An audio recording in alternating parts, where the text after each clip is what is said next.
Assalamu alaikum students. Today we are going to learn social studies of grade 6. Lesson number 1, the universe and solar system.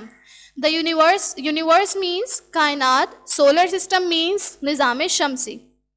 आज हम इस chapter में universe और solar system के बारे में पढ़ेंगे. सबसे पहले हम बात करते हैं यूनिवर्स की. यूनिवर्स कायनात. यूनिवर्स का दूसरा नाम कॉस्मॉस है. हम यूनिवर्स भी कह सकते हैं, कॉस्मॉस भी कह सकते हैं. यूनिवर्स के बारे में स्टडी करना, जब हम यूनिवर्स के बारे में स्टडी करते हैं तो वो कॉस्मोलॉजी कहलाता है और एस्ट्रोनॉमी भी कहलाता है. इसके दो नाम हैं, ठीक है. एस्ट्रोनॉमी भी कह सकते हैं हम, कॉस्मोलॉजी भी कह सकते हैं. उसके बाद हम बात करते हैं अपने अर्थ की, जहाँ हम रहते हैं. हमारी जो अर्थ है जहाँ हम रहते हैं वो एक बहुत छोटा सा पार्ट है हमारी यूनिवर्स का. सेलेस्टियल बॉडीज़ क्या होती हैं?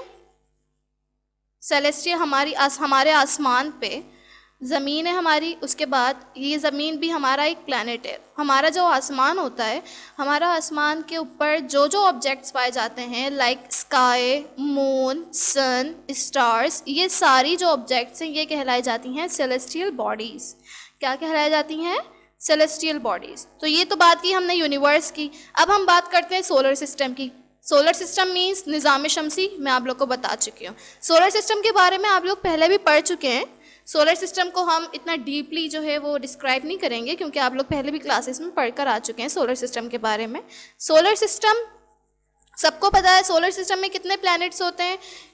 9 प्लैनेट्स होते थे. एक तबाह बर्बाद हो चुका था जिसका नाम था प्लूटो, तो उसको हटा दिया गया है. अब हैं हमारे पास 8 प्लैनेट्स, ठीक है. हमारी जहाँ हमारी गैलेक्सी है, जहाँ हम रहते हैं, उस गैलेक्सी का नाम मिल्की वे गैलेक्सी कहलाई जाती है. वो ये देखें आपके पास शो हो रहा है. Our solar system has an elliptical shape. हमारी जो सोलर सिस्टम है वो एक एलिप्टिकल शेप में पाया जाता है. And is part of a galaxy known as the Milky वे.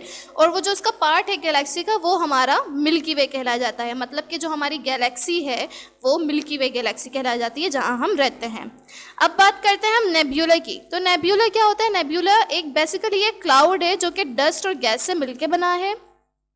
इसका काम क्या है? ये क्या काम करता है? ये काम करता है कि जो स्टार्स होते हैं वो जब वो डैमेज हो जाते हैं, ये स्टार्स बना रहा होता है. बेसिकली इसका काम क्या है? स्टार्स बनाना है नेब्यूला का. नेब्यूला एक क्लाउड की तरह है, गैस और डस्ट से मिलके बना है वो क्लाउड. और वो क्या काम कर रहा होता है? वो ये काम कर रहा होता है कि वो स्टार्स बनाता है, ठीक है.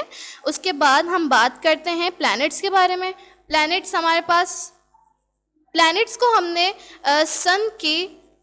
सन की तरतीब से रखा गया है. जैसे हमारे पास पहला सबसे हमारा सन, उसके बाद जो क्लोजेस्ट टू द सन होगा वो मरकरी है. मरकरी के बाद वेनस, वेनस के बाद अर्थ, अर्थ के बाद Mars, then Jupiter, then Saturn, Uranus, Neptune and Pluto. Pluto बता चुकी हूँ मैं आप लोग को. प्लूटो क्या है? प्लूटो जो है वो तबाह बर्बाद हो चुका है. The other smaller bodies in the solar system are many natural satellites such as the moon, the asteroids, comets, meteorites etc. हमारे सोलर सिस्टम, ये जो एस्टेरॉइड्स, कॉमेट्स, मीटियोराइट्स, ये हमारे सोलर सिस्टम में तो इंक्लूड नहीं है, लेकिन ये हमारी यूनिवर्स में रिवॉल्व कर रहे होते हैं randomly.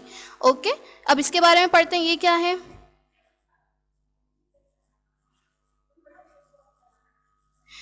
Asteroids. Beside the sun, planets and satellites, there are many minor planets which are called asteroids. Sun के बराबर में planets और satellites होती हैं. There are many minor planets. वो बहुत छोटे छोटे से planets पाए जाते हैं वहाँ पे, जिसको हम कहते हैं asteroids. They are quite small and move around the sun. वो बहुत ज़्यादा छोटे होते हैं और सन के इर्द गिर्द घूम रहे होते हैं. कॉमेट की बात करते हैं हम. तो कॉमेट क्या है? A small frozen mass of dust and gas revolving around the sun. वो एक बहुत छोटा सा स्टार होता है. अब हम बात करते हैं कॉमेट की. It has a long tail of light behind it. ये भी एक स्ट्रेंज हेवनली बॉडी पाई जाती है हमारी यूनिवर्स में, और इसकी जो पीछे है एक टेल होती है जो कि एक रोशनी छोड़कर जा रही होती है. जब भी हम कॉमेट को टेल बॉडी भी कह सकते हैं और टेल स्टार भी कह सकते हैं. ओके, अब हम बात करते हैं मीटियोराइट्स की. ये बेसिकली ये जो 3 चीज़ें हैं, मीटियोरॉइड और मीटियोराइट्स, ये रॉक्स के पार्टिकल्स होते हैं. ये रॉक्स होते हैं, ठीक है. और ये तीनों एक ही हैं, इनका कोई अलग फंक्शन नहीं होता. बस इनकी प्लेसेस की वजह से, जब ये अपनी प्लेसेस चेंज करते हैं तो इनको इनकी वजह से जो है इनके नेम्स चेंज कर दिए गए हैं। मिटियोर का क्या काम होता है? मिटियोर ये काम कर रहा होता है हमारे जो अर्थ का, मिटियोर एक मैं आपको बता चुकी हूँ रॉक का पार्टिकल है, जब वो हमारे अर्थ के एटमॉस्फेयर में इंटर होता है तो वो मिटियोर कहलाता है। जब वो हमारे अर्थ के एटमॉस्फेयर में इंटर होता है तो वो मिटियोर कहलाता है। और मिटियोर को हम एक शूटिंग स्टार भी कह रहे होते हैं, शूटिंग स्टार, क्योंकि जब वो जो रॉक का पार्टिकल है ना उसके पीछे लाइट जा रही होती है तो वो एक शूटिंग स्टार लाइक नज़र आ रहा होता है। मीटियोराइट क्या होता है? मीटियोराइट जो हैं, ये देखें, ये जो मीटियोराइट क्या काम कर रहे होते हैं? ये हमारे यूनिवर्स में रैंडमली जो है वो राउंड रिवॉल्व कर रहे होते हैं रैंडमली। मीटियोराइट्स क्या होते हैं? मीटियोराइट्स वो होते हैं जब वो रॉक का पार्टिकल हमारे अर्थ पर आके डैमेज हो जाता है, गिर जाता है, तो वो कहलाया जाता है मीटियोराइट्स। तो ये तीनों हैं एक ही चीज़, रॉक के पार्टिकल्स है तीनों, लेकिन सिर्फ इनकी प्लेसेस की वजह से इनके नेम चेंज कर दिए गए हैं। इनकी प्लेसेस चेंज हो गई तो इनके नेम भी चेंज हो गए।